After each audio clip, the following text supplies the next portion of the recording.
Sur la 6.2 qui vient d'être présentée et dont les débats s'ouvrent actuellement, effectivement, il n'y a pas d'évolution, Monsieur Briand, et vous semblez vous étonner du coup qu'il y ait des demandes d'intervention, mais c'est justement là qu'est le problème, c'est que la contribution de Toulouse Métropole au sein de TCO est gelée.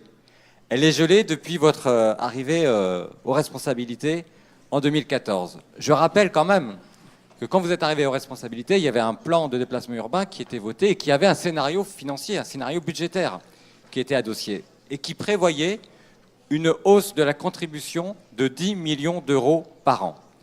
Dès que vous êtes arrivé aux responsabilités, non seulement vous avez annoncé que cette hausse de la contribution ne serait pas honorée, mais la première décision que vous avez prise, ça a été d'annuler la contribution volontaire supplémentaire de la ville de Toulouse. Les 15 millions d'euros supplémentaires que la ville de Toulouse donné de manière volontaire pour l'ambition transport, vous l'avez retiré. Et vous nous avez même fait voter une délibération pour retirer ces 15 millions d'euros du budget de TCO. Ensuite, en 2015, nous avons eu un séminaire budgétaire.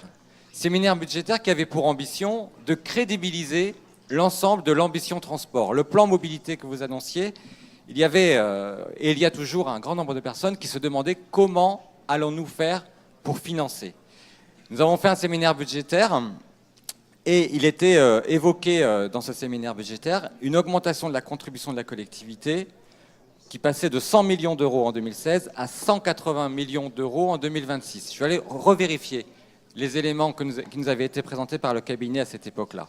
C'est-à-dire une hausse de la contribution de la métropole de 8 millions d'euros par an. Et c'est sur cette hypothèse que vous nous disiez « nous serons au rendez-vous » de cette ambition de transport et nous financerons à la hauteur nécessaire.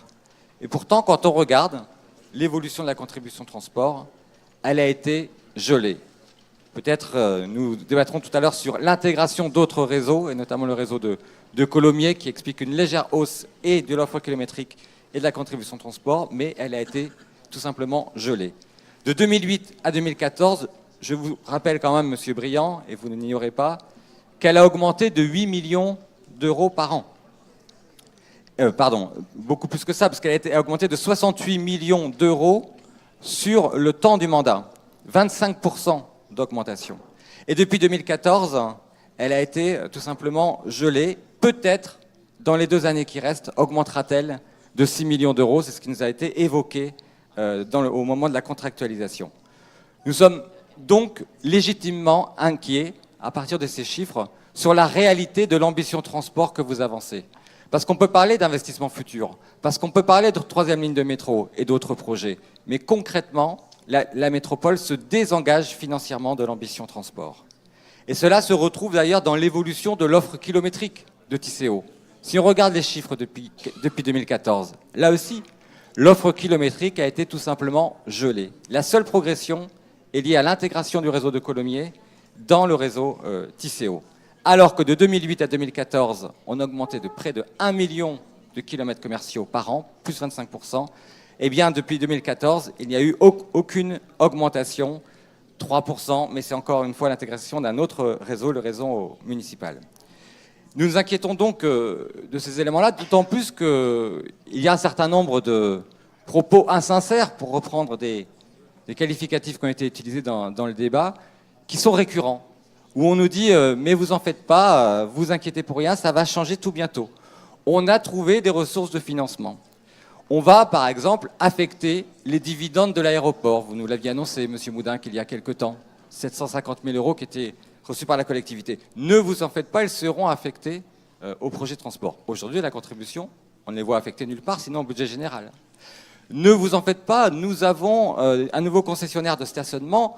L'ensemble des recettes de cette nouvelle concession sera affecté à l'ambition transport. Ah ben, les recettes, elles rentrent, ça c'est sûr. Mais de l'autre côté, elles ne sont pas affectées à TCO. Sinon, la contribution, elle serait modifiée aujourd'hui. Et on voit par contre que d'autres recettes viennent abonder le budget TCO, c'est-à-dire que vous demandez de l'effort budgétaire aux entreprises et aux usagers du réseau pour le bénéfice de la collectivité locale qui, elle, gèle son ambition.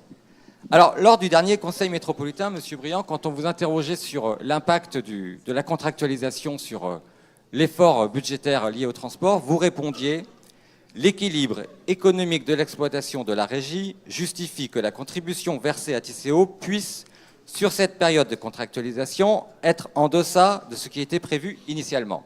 Donc vous assumiez effectivement qu'elle soit en deçà. Moi, je n'ai pas fait du Sacha Briand en deuxième langue, mais quand même, si j'essaie de traduire ces propos, vous expliquez assez clairement, enfin, c'est un peu ambigu, mais si on déchiffre, on arrive à le comprendre, qu'en réalité, quand on gagne 15 millions d'euros par an sur les recettes commerciales, c'est ce qui est prévu par la refonte des tarifs qui a été mise en œuvre depuis l'année dernière, et qu'on gagne 12 millions d'euros sur une année en versement transport, et que, d'un troisième aspect, on gèle l'offre kilométrique, alors effectivement, les besoins de Tisséo sont moindres et la collectivité peut geler sa contribution au versement transport. Nous craignons avant tout que cette ambition transport soit uniquement un affichage et qu'au quotidien, sur l'offre de transport, sur les besoins de mobilité des Toulousains, ce mandat ne soit absolument pas au rendez-vous.